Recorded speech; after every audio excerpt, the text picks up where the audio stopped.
Hi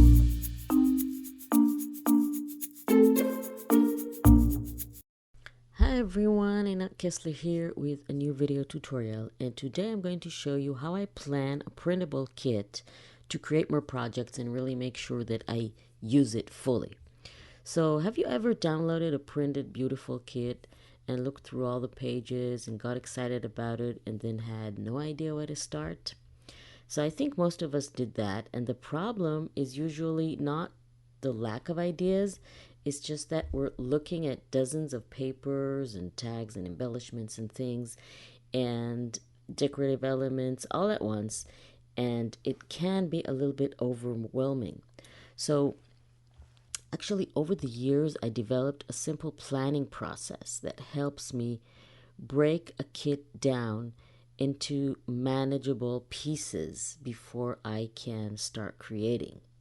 So, not only does it help me decide what to make first, but it also make me use more of the kit instead of reaching the end of a project and realizing I've only used a small portion of it and then I leave it aside and never go back to it, and then kind of wasting money. So I'm just going to walk you through that process using this month printable kit and show you exactly how I prepare a collection before I begin creating. So I have all my pages here, and I basically want to first start with dividing them into horizontal and vertical pieces, because that helps me visualize what I want to make and really gives me ideas on how to continue. So as you can see, I printed all my pages on both sides because I didn't want to have a white side, so I just wanted to have color on both sides. So the first step is organizing the papers, the background papers, into actually horizontal and vertical pages. And this gives me the basis. Then I come to all the pages with the ephemera. So I have here a lot, and what I'm going to do with them is just going to go over them to see what I have in this kit and just get an overview of the entire kit so I can start brainstorming on what to do with it. And the good thing about a kit like this is that it's completely coordinated. Everything is coordinated, all the elements are coordinated, the colors and everything. So it's really, really easy to make lots and lots of projects with it. And you don't have to worry about not having the right materials or not having the right colors and stuff. Everything is coordinated for you. So that's what I like about using a kit. So now I'm going to take the next step is I'm going to take the pages themselves, all the background pages, and start sorting them. So first I have my creative focus.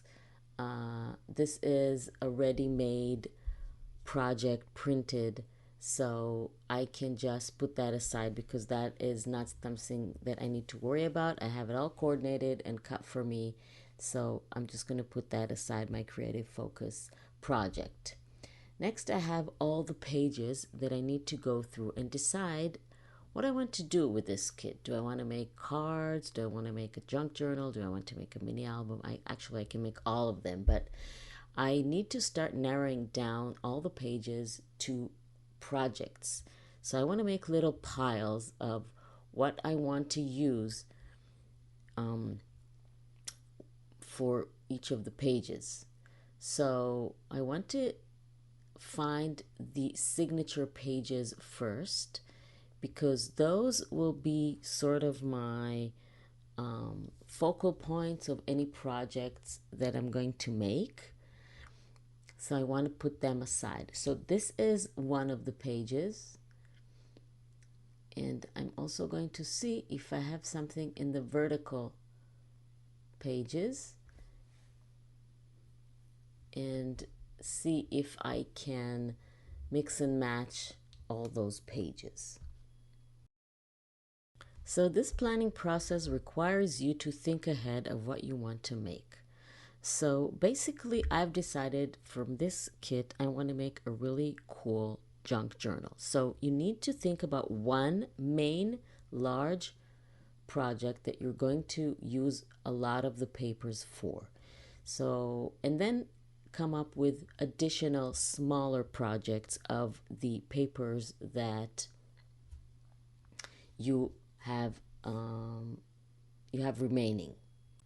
I'm just going to also have all those steps written in the description under the video so it will be easier for you to follow. So I have my 3 signature pages. I'm only going to use 2 and then 1 I'm going to leave aside. And then I'm going to start to go over my entire pile of papers and deciding what I want to use for my large junk journal. And people, you have to commit. If these are the pages that you decide you want to use for your main project of this kit, you have to commit to that.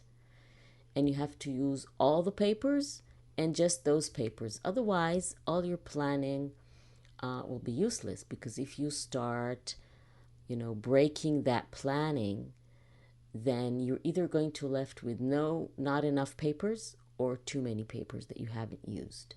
So commit, people. This is the pile of papers that I'm going to use for my main junk journal. And of course, I'm going to have a tutorial for you on how I make it. Just going to go over them to make sure that this is my final pile. And if I feel like maybe there are too many papers or some papers that I don't want to use, then I put them aside. The pile that is on the left side is going to be devoted for other projects, either supporting my main junk journal like flaps and things, or other smaller projects like maybe accordions, folios, cards, etc. And I haven't touched the ephemera yet, right? So this is that pile. And then I have the pile for my creative focus project. So the creative focus is a ready-made, like a mini kit within the kit of a project. So I have that. I have the papers that I'm using for my main junk journal. I have the pile that is the extra pages, and I have the pile that are the vertical pages that I still haven't decided what to do with, and the ephemera. So by the way, this is the same planning process that I use each month with the kits from my Printable kit subscription, but you can apply these ideas to absolutely any printable collection you're working with.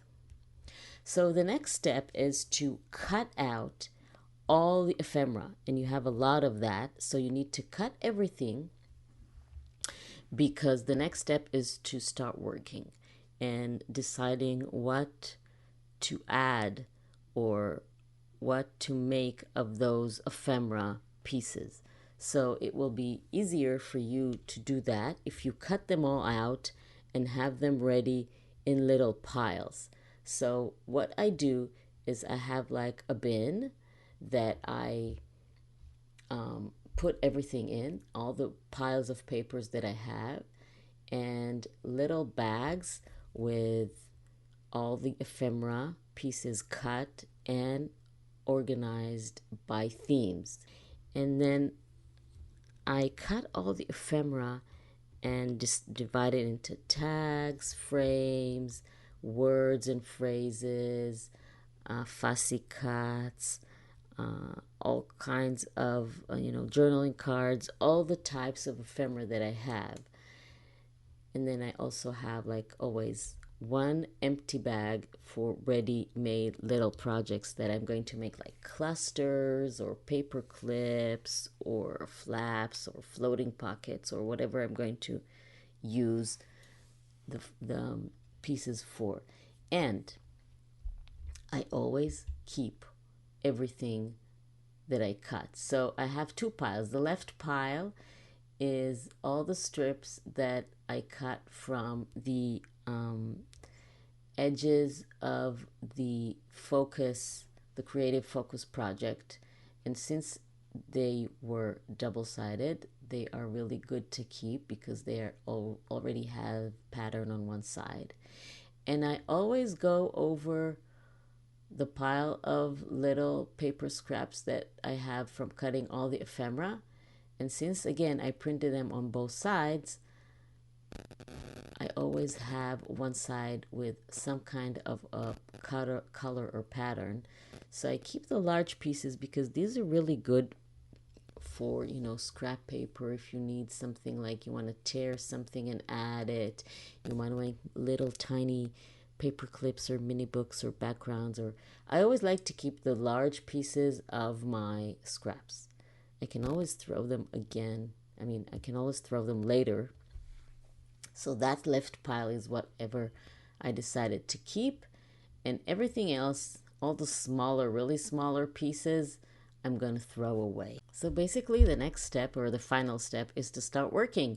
You start with your creative focus project, and then you continue with your main project, which is, in my case, this month, the little or the large junk journal that I'm going to create.